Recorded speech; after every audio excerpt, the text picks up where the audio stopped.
Hey, what's up, everybody? It's your boy, Christopher Terrence Jones. How are you doing? Hope all is well with you. Hope you're having a fabulous day, week, month, year, and life. In spite of everything we're going through, stay encouraged. You guys know what to do right now. Share this video. Don't keep it to yourself. Share. Hit that share button. Hit that like button as well. Tell all your friends they want to be a part of the Christopher Terrence Jones experience. It's a journey that you want to be on and they want to be on with me. Thank you to all of my seasoned followers. You guys are amazing. Thank you to my new followers. You are brilliant. Don't forget to hit that bell up there as well so that you're notified every time I drop a new video. Okay, let's get into it. 2013, there was a flood in Georgia in an area called Peoplestown. This was when Mayor Kasim Reed, who is now the former mayor of Atlanta, was the mayor. And on May 6th, Keisha Lance Bottoms, who is the current mayor, announced that she would not be running again for a second term, which this is a major thing because this is the first time since World War II that a mayor has not run for a second term. So she made history, you know, just amazing. She was an amazing mayor. So there's 16 people running, and Kasim Reed, who was the former mayor, is running again. So he served as the mayor from 2010 to 2018.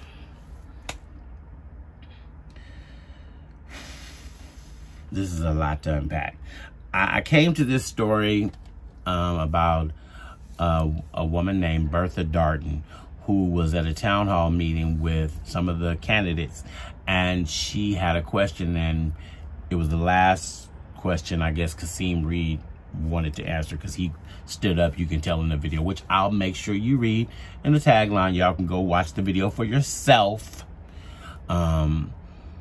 He was trying to get up and leave because I bet he knew who she was. He knew who she was. So 2013 caused floods. Her bottom house flooded of her house. Mayor Kasim, who was the mayor at that time, came out and told her and her husband, Robert Darden, who was a 30-year veteran of the city who was retired. These are seniors. We're talking about senior citizens. And he told them that they would not have to leave their home. They would not be displaced. Nothing would happen to them. And y'all know the story that says politicians lie. We all know that. But this is what they were told. And it was really hard to watch this video as Bertha Darden spoke. And she talked about how he promised them that they weren't going to have to move. And then after all of that, they got a letter from the city. And then the city inspectors came out, the code inspectors came out, and they kept saying, you got to fix this, you got to fix this, you got to fix that, you got to fix this. And then it went to, if this is not fixed, you're going to incur a fine of $200 a day. $200 a day for senior citizens on fixed incomes, because even with retirement, this is a fixed income. There's no increases or anything. So they're on that fixed income. So that increase happened, and then they were taken to court because, of course, they couldn't get all of that done.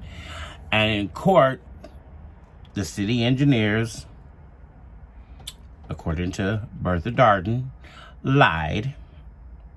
And because they went out and got another inspector to come out, and he was a 40-year experienced inspector, they got him to come out, and he found everything wrong.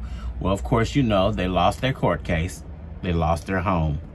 And the hardest part to me, everything was hard, but the really hardest part of watching this video is when she said, the deed to our name was taken off of our home that we have is gone. And where do we as seniors go? Where do we go? That thing right there had me wanting to go knock this man out. That's where I was at. I really wanted to just go hit him. Because, see,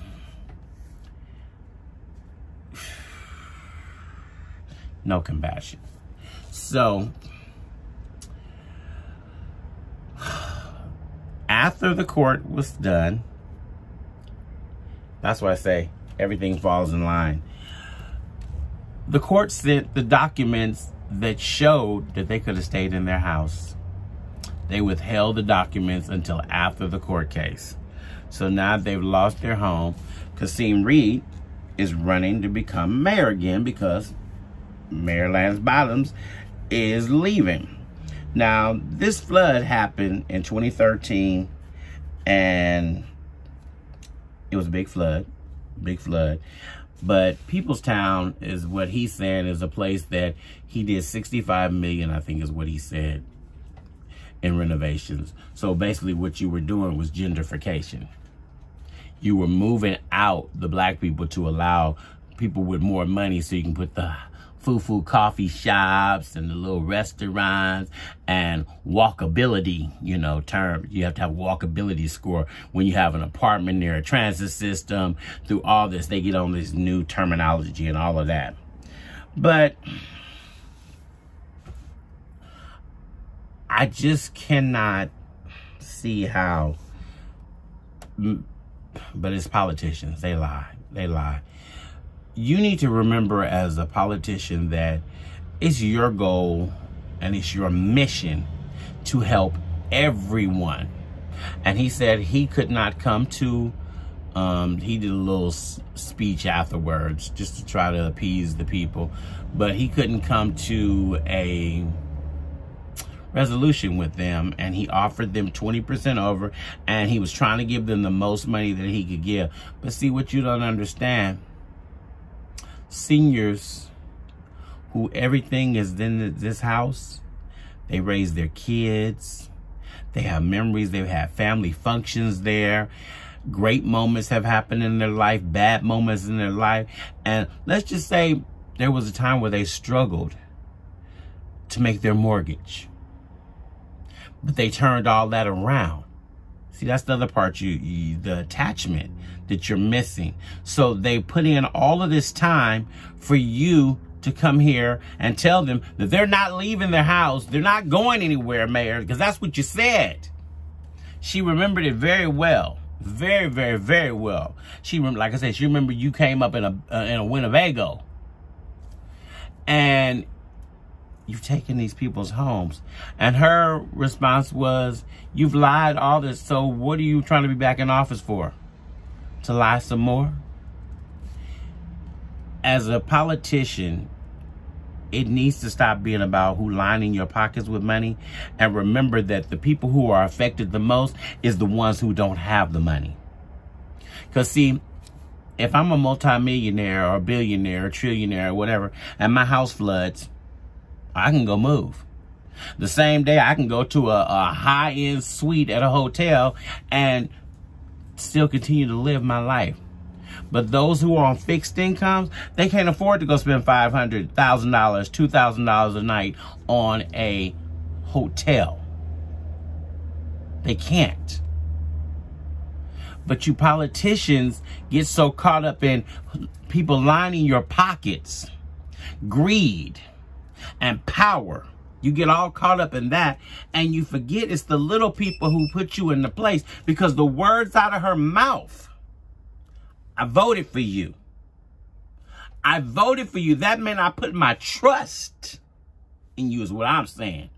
If I vote for you, that means I trust you completely to do things that affect my life. But he didn't care. He didn't care. And my thing is, no matter if he ever admits that he lied and does, you owe these people an apology. You took their home. You took their home.